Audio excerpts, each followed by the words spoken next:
Suppose now I'm working with the function g of x equals cosine x over 1 plus x cubed, and the x values are very close to 0, and I don't want to be bothered integrating or differentiating this thing, so I'd rather approximate it by a polynomial of degree 3. Now, I know the Maclaurin series for cosine of x is 1 minus x squared over 2 factorial plus x to the 4 over 4 factorial minus x to the 6 over 6 factorial, etc., etc., etc. And that series actually adds to cosine of x for all x. I also know that 1 plus x to the minus 3, which is 1 over 1 plus x cubed, is equal to the binomial series with k equals minus 3. So it's 1 minus 3x plus 6x squared minus 10x cubed, etc., etc., etc. And that's true for x values between minus 1 and 1.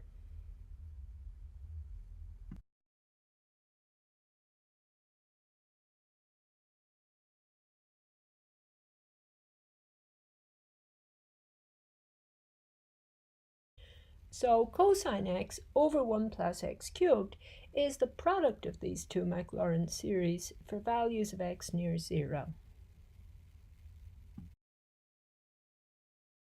Now, I'm just interested in finding a polynomial of degree 3 near 0 that approximates this thing, so I can throw away powers of x that are bigger than 3 here.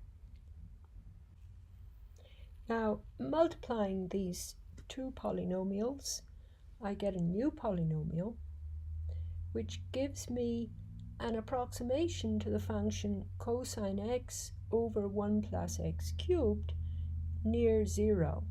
And of course, again, I throw away any powers higher than 3. And in fact, this gives me the first 4 terms of the Maclaurin series for this function cosine x over 1 plus x cubed.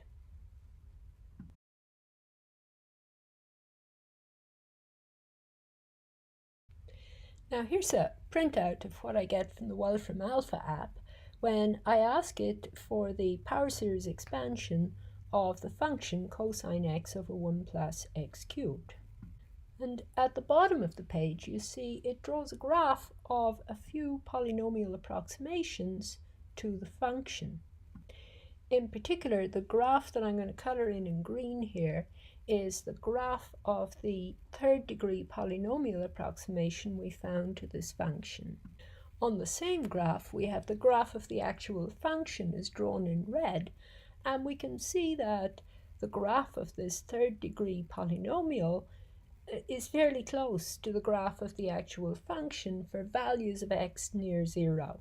But of course, it moves away from the function as the values of x get further from 0.